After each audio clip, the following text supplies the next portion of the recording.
pools, and at the end we have to kick the ball into the ring. Yeah, that's you know, like that. That would be good. I like that one. I like it, John. Do you like that one? All right, cool. We go.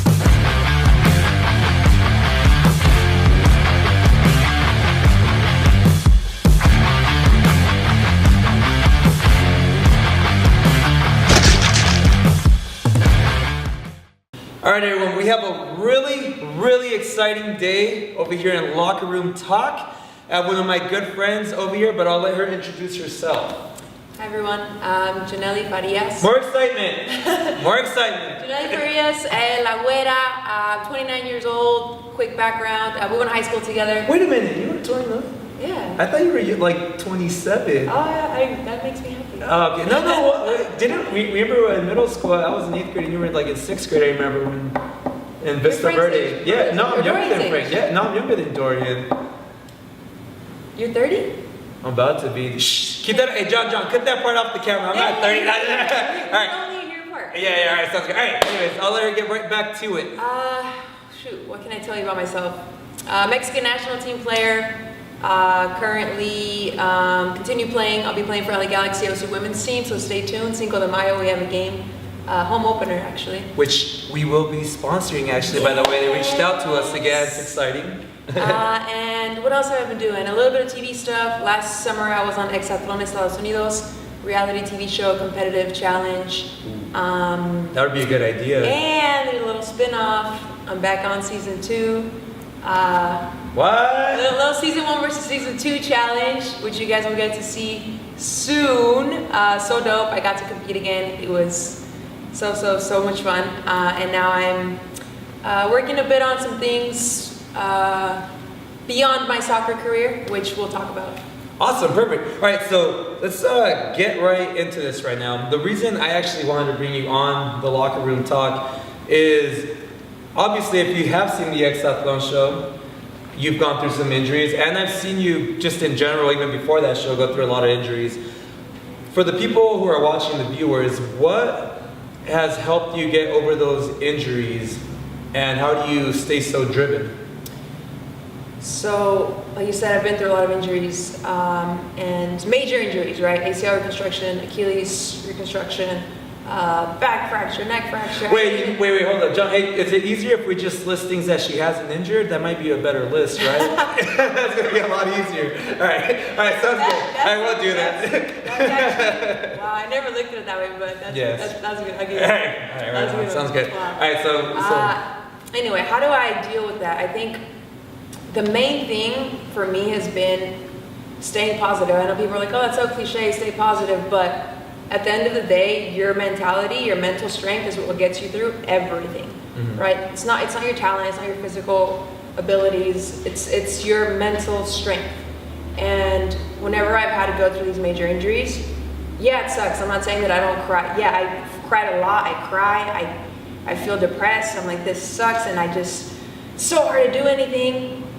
But then what I do is, right, now what? What am I going to do about it, right? If I just sit there and mope, I'm not going to get better. I'm not going to be able to play again. So I have to make a plan. 1, accept it. I'm injured. It happened, right? There's nothing that I can do about it. 2, what am I going to do about it? Find help, obviously, physical therapy. 3, what am I going to do about how I'm feeling mentally, emotionally? I got to stay positive. I got to remind myself that this is part of life. This is part of being an athlete, that I'm not the only one that goes through this, and that once I get through this, it's going to make me that much stronger.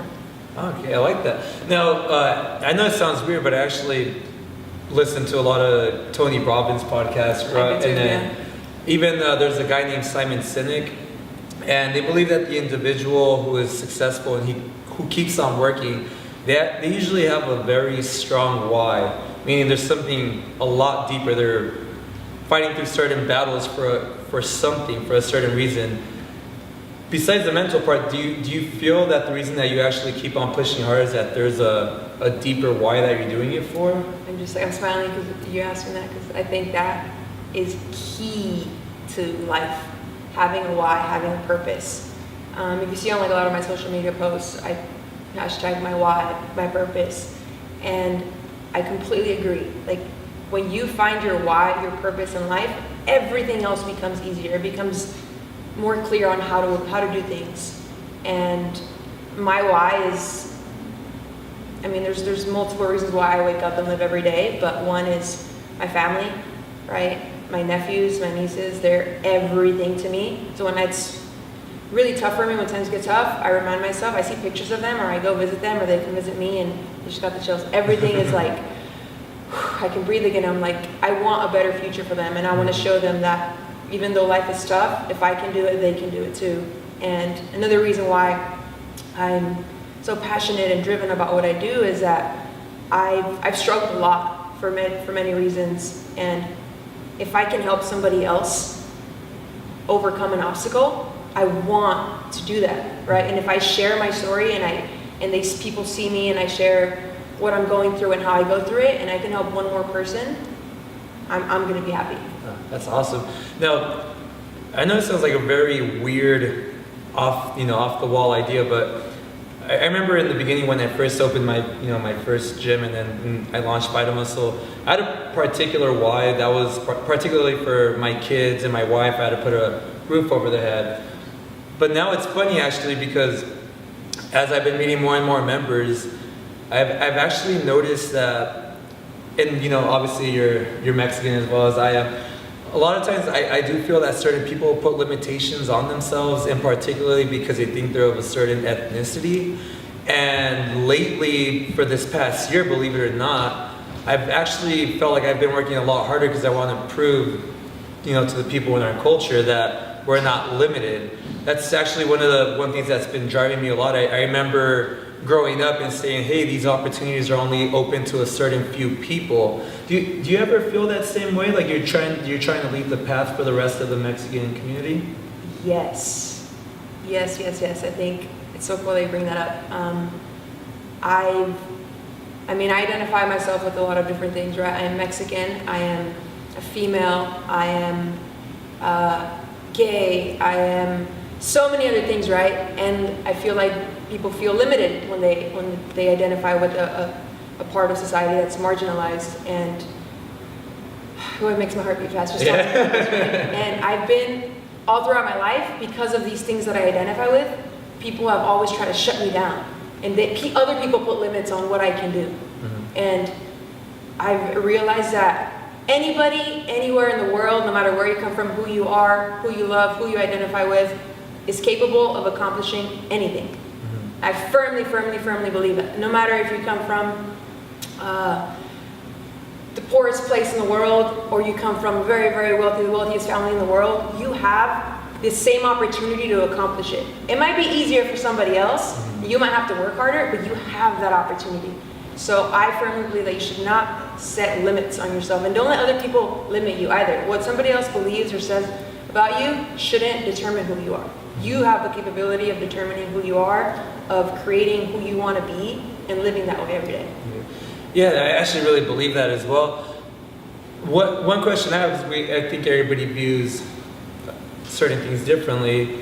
For the person who does feel that they are limited, and you know that isn't the case, because you're obviously leading by example. I feel I'm leading by example. What is one thing you could say, or you would like to say, in order to change that mentality? What is it? To me, it's like, hey, go to work, and just not, there's no excuse for anything. Just go ahead and do it. That's pretty much how I live life, is go to work until something happens, right? What's something you could tell somebody? One, life's not fair. The second I accepted that life is not fair, I was able to accomplish everything that I set my mind to. Right? Life's not fair. It's gonna suck. It's gonna be hard. It's gonna hurt. You're gonna hate it some days, right? But like you just said, do it. Get up and just do it. Make a plan. Do it anyway, right? Have your goals clear. Write them on a paper. Write them on a board. I have them written somewhere where I can see them every single day, right? So that they're clear. And like you said, there's no excuses. It's gonna be tough, but get up and do it. Yeah. Lead by example, pretty much. Now, talking about that, I know because you have seen some adversities in this. One of the topics I wanted to ask you about was specifically on being a professional female athlete. You obviously have communicated to me that it can be tougher, especially to try to make it pro, whether it's pay, whether it's exposure, whatever it is, sponsorships. It's a lot tougher. What are you trying to do right now? in order to try to open the door for the younger generation, and what can they start thinking now, or what solutions can they start working towards too for that? I think every day when I wake up, I remind myself that I'm living not just for myself or my happiness, but that I can lead by example, like you said, right? And being a female athlete is tough. It's really, really tough. Most people think, oh, Wera drives a nice car, she does this, and she probably makes a lot of money. No, it's not true. It's not, right? Yeah. But I continue doing what I do because I love it so much, because it drives me, it fills my heart. And I want younger female athletes or any younger girl to see that despite all the obstacles, despite the circumstances, despite the chances of me being successful not going my way, I'm here and I'm doing it, right? And if I can do it, you can do it. I'm no better than you. I'm no better than anybody else. I firmly believe that. And if I can do it, anybody else can do it. I'll be commentating the Women's World Cup this summer on Telemundo. What? Yeah. What? I'm excited, It's gonna be exciting. right? But I'll be honest with you, I'm scared. I'm terrified. Being in front of a camera like that, live broadcasting, is really scary, but I'm gonna do it. I'm gonna do it anyway because I want people to see that if I can do it, if I can get that far in life. And I mean, it's a male-dominated industry, being on TV, being a sports anchor, being a sports commentator, right? But I want to do it. I want people to see that, hey, me coming from the background that I came from, I'm there, and anybody else can do it too. I love that. Actually, those are some really good thoughts. Now, we're going to wrap this up because I have to beat you at some obstacle courses in a bit. Exathlon, if you're looking for a handsome young Mexican, I am available. Season 3 is coming up, actually. Yeah, right here. Right here. They can't push me over. I'm too heavy. Anyways, we got to wrap this up really quick. If there is one word of advice that you can give somebody, whatever background, ethnicity, however they identify, what is that one word of advice that you can give to anybody that's helped you in your personal life? Like I mentioned earlier, accepting that life's not fair is key. But something that's gotten me through everything, throughout all of my life, is that I've always believed in myself. Always, no matter what anybody said, no matter what, despite the circumstances, I always truly, deeply believed in myself and what I'm capable of. So when anybody tries to shut you down, it doesn't matter. Believe in yourself. If you tell yourself you can do it, you can do it. So remember, guys, that thought that she said, she's going to have to believe in herself, because I am going to challenge her right now, and I am going to shut her down. So let's put this word of advice to the test. You ready? I'm ready. All right, let's go do this.